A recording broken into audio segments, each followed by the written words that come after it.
Welcome back. You're watching News Tonight. Sparks always fly between the two Dravidian heavyweights, both inside and outside the assembly. But what about a house that's yet to be revived?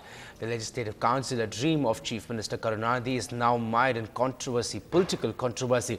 The opposition's insinuation is that the Election Commission is acting like a stooge of the DMK and asks, what's the hurry to revive this upper house before the assembly elections due in May next year? The ruling party says, don't play spoilsport. Shabir Ahmed gives us a slice of the ongoing drama.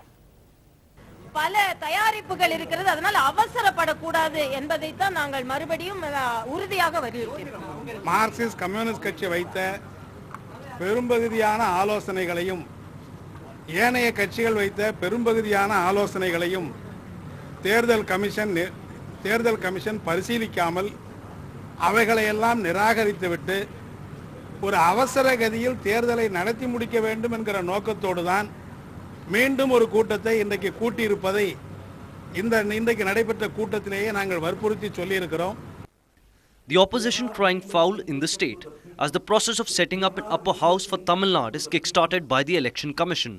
The AIADMK says the commission is biased and is trying to push through elections to the upper house before the 2011 assembly polls at the behest of the DMK. A charge the ruling dispensation brushes aside, calling the AIADMK a spoiled sport. இந்த தேர்தலை மேலவை தேர்தலை சந்திக்க பயப்படுகிறார்கள், அந்த தேர்தலிலே தோல்வியுற்றார்கள் என்பது அவர்களுக்கு நன்றாக தெரியும். அதனால் தான் இப்படிப்பட்ட சில காரணங்களை சொல்லி இந்த தேர்தலை ஒத்திவைக்க அவர்கள் வலியுறுத்துகிறார்கள். தேர்தல் ஆணையம் எடுக்கும் முடிவுகளுக்கு காங்கிரஸ் கட்சி, திராவிட முன்னேற்ற கழகம் உடன்பட்டு ஒத்துழைக்கும் என்பதை தெரிவித்திருக்கிறோம். அதேபோல தமிழகத்தில் மேலவை அமைய வேண்டிய அவசியத்தையும் வலியுறுத்தியிருக்கிறோம்.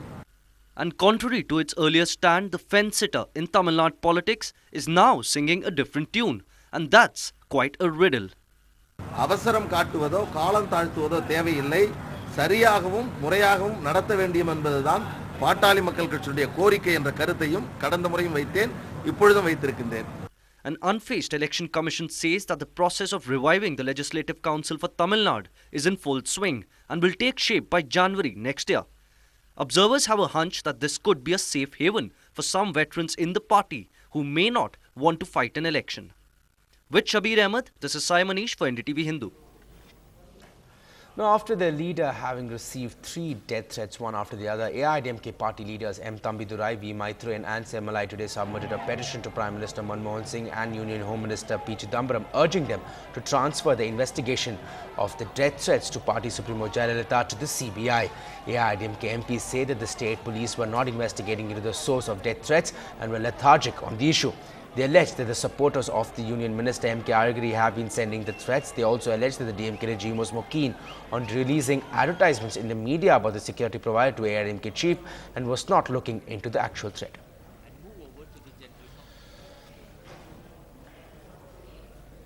The Supreme Court today gave 6 more months' time to the Mullai Periyar Committee to submit its report on the safety of the dam and construction of the new dam demanded by Kerala. The Supreme Court had earlier appointed a 5-member committee headed by former Chief Justice A.S. Anand to examine issues like safety of the century-old Mullai Periyar Dam and construction of the new dam. The committee was to give its report to the Apex Court within 6 months, which expires later this month. Kerala and Tamil Nadu are locked in legal battle over the dispute. The dam is in Kerala but maintained by Tamil Nadu. The waters, if the dam irrigates southern parts of Tamil Nadu, the issue before the court is the validity of the law passed by Kerala to negate the Apex Court judgment, which allowed the water level in the dam to be increased. And the latest from the striking employees at the Neyveli Lignite Corporation, the director of the NLC has hit out hard at the striking contract employees and said that they will lose their salaries for they say they have been striking. For the days they have been striking, around 13,000 contract workers on an indefinite strike at Neyveli Lignite Corporation. Contract workers are demanding permanency and parity in pay with permanent employees. Earlier, tripartite talks with the management and the employees had failed on Sunday. However, power production has not been hit just as yet, as 11,000 permanent workers are on duty. அவர்கள் எத்தனை நாட்களுக்கு வேலை இல்லாமல் இருக்கின்றார்களோ, strike செய்கிறார்களோ, அத்தனை நாள் அவர்களுக்கு சம்பளம் வரப்போவதில்லை. அது சாதிக்கக்கூடிய முறைங்கிறது டெமோக்ராட்டிக் வேலை. இது மாதிரி இப்போ நீங்கள் கேட்டிங்களா, அது மாதிரி உட்காந்து எங்கிட்ட பேசியே தீர்த்துக்கலாம். நாங்கள் அதை தான் விரும்பினோம், அதை தான் நேற்று ஏஎல்சிக்கிட்டையும் சொன்னோம், அதுதான் நேற்று எக்ரிமெண்ட்லேயும் கையெழுத்தாச்சு.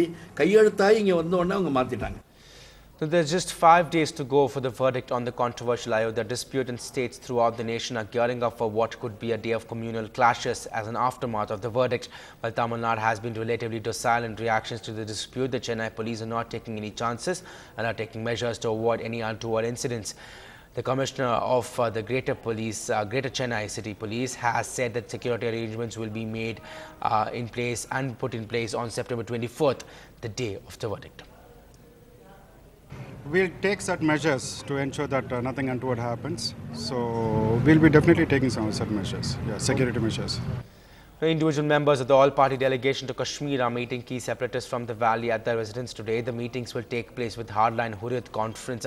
Took place with Hardline Hurriyat conference leader Syed Ali Shah Gilani, moderate leader Mirwais Umar Farooq, and Yasin Malik of the Jammu and Kashmir Liberation Front.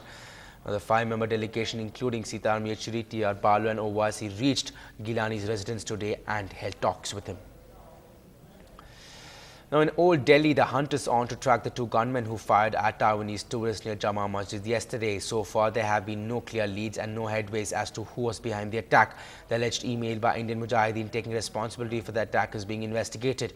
Meanwhile, Delhi and Mumbai are on high alert. There is heavy security near all monuments and iconic buildings in the capital. The game stadiums are also under strict vigilance. This attack comes at a time when the city is gearing up for the Commonwealth Games, and soon after the firing, many participating countries like UK, Canada and Australia have issued an advisory to its people for visiting India for the Games, asking them to exercise a high degree of caution in India. In fact, Chief Minister Sheila Dikshit visited the injured Taiwanese at the Lok Nayak Jayaprakash Nayan Hospital today. The Chief Minister also appealed to all for calm. The games are just 13 days away. Time to take a quick break. On the other side, meet the man who makes the robot shake a leg in Shankar's magnum opus.